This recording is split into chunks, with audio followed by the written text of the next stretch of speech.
Alright, what are we doing today? Well, I'm taking a break from the Argo stuff and we're tackling a washing machine.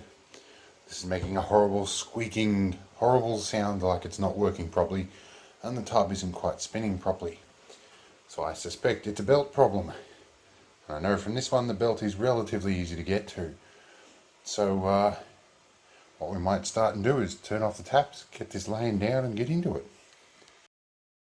We're going to turn water off, turn the cold off for a start, and now I have to remember brown is to brown.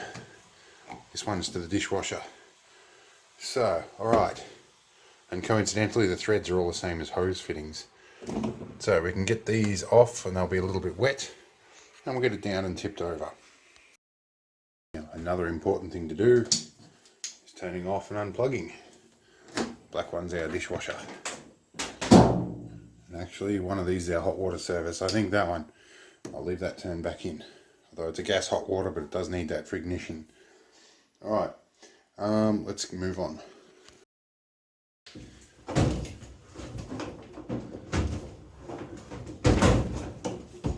what do we got?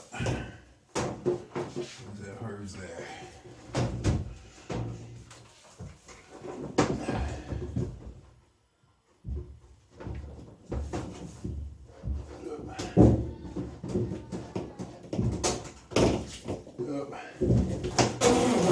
Completely empty. Now we've got water everywhere. Let me get some towels. Alright, chuck a couple of them down there. We need to put a drain in the floor of this place. Alright. Also, while we turn it off at the power point first.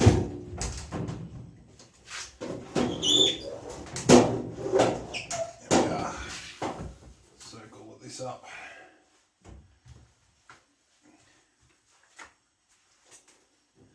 You always got to prepare to be wet when you're doing washing machines. Now I'm going to put this face down so that this lid doesn't flop up and get in the way.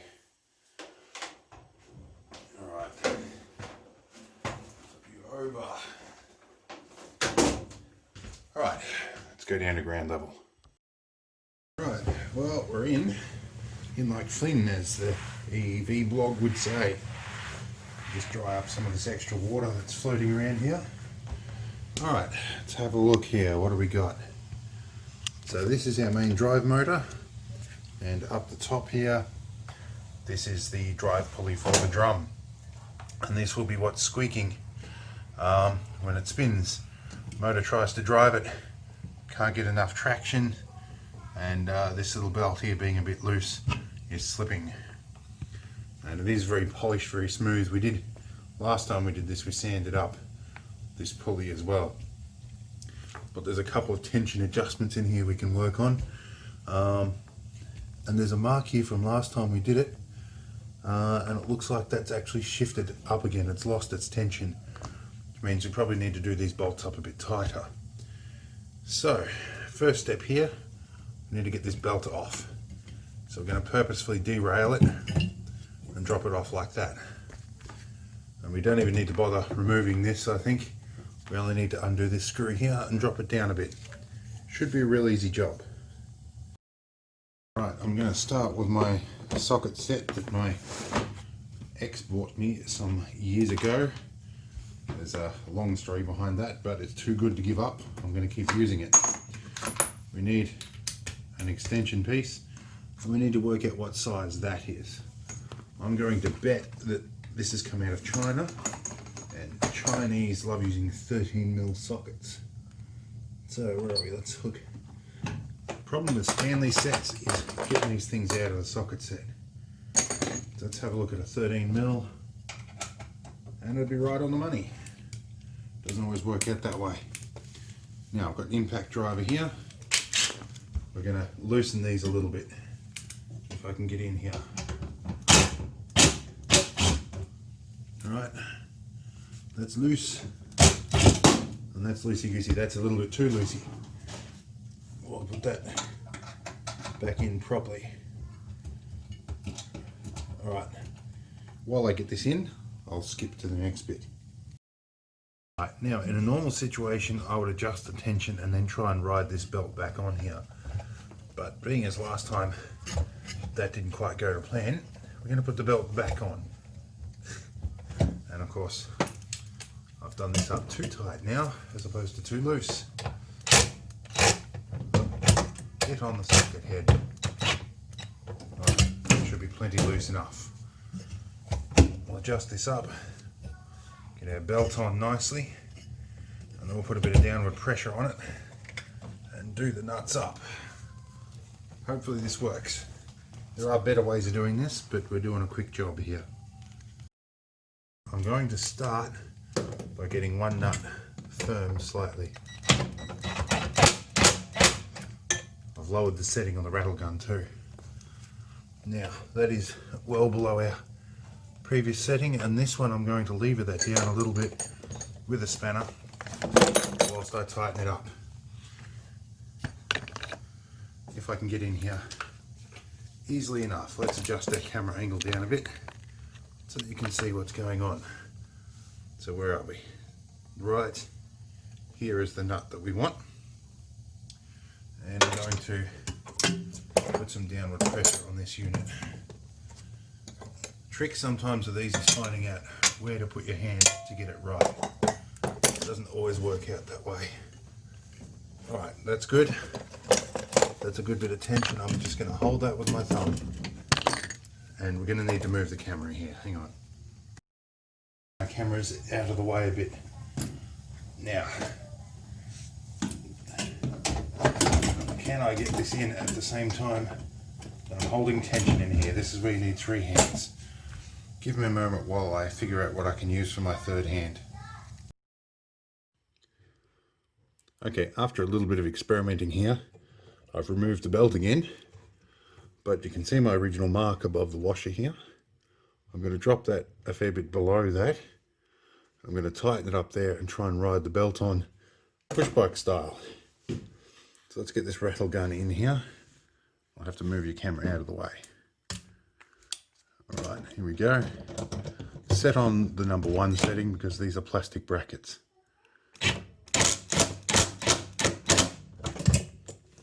And I'll do the other one up nicely. Alright, they're done up tight. Now we might be able to put this on derailleur style. If you've ever lost a push bike chain, you'll know this process all too well. Alright, it's not real good on the belts. And the belt is twisting on here. That's not great. That's better. It's tracking a lot better now. And there's no slack at all in that belt. But I think at some point soon we will have to buy a new belt. So I'll be measuring this up and going and looking for another one. But anyway, now that's done, let's put this back up, connect everything, and see if it still squeaks. There is a spray, I believe, you can get that adds some grip to this. And my apprentice in the background's having a malfunction. We'd better check that out.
so it's in auto mode, and it's done a quick little toss of the belt to try and establish how much stuff's in there, and it's figured out what the water level and everything is going to be. I like the fuzzy logic mode. My financial manager likes to have complete control over this and knows the settings better than I do, even though I bought the thing. Anyway, we're going to leave this run and we'll come back to when it's actually doing the wash cycle, and we'll see if it's squeaking then. But so far sounds like I've cured it. Alright, we're in wash mode, and it's going quite nice and quietly now. So I'm just going to leave this run and see if it squeaks a bit later on. Oh, it stopped for a minute there. These things do strange things. Oh, sounds like the motor is actually stalling. I might take a couple of things out of here and just check. Now these machines are notoriously easy to overload, so I've taken one towel out and I think we're about right. No? It's doing a little bit where I think it's stopping.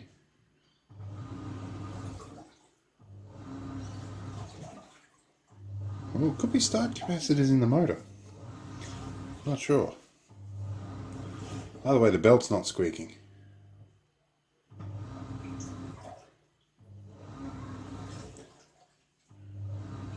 Alright, we'll leave this run for a bit and we'll come back in a few.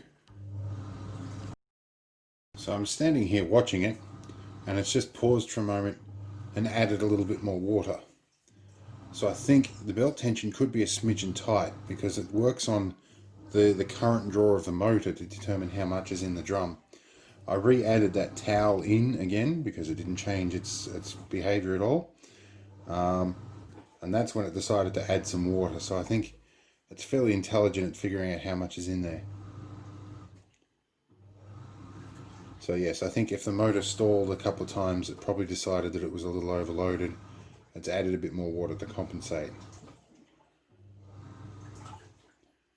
So nifty little features. Alright, still hasn't squeaked yet.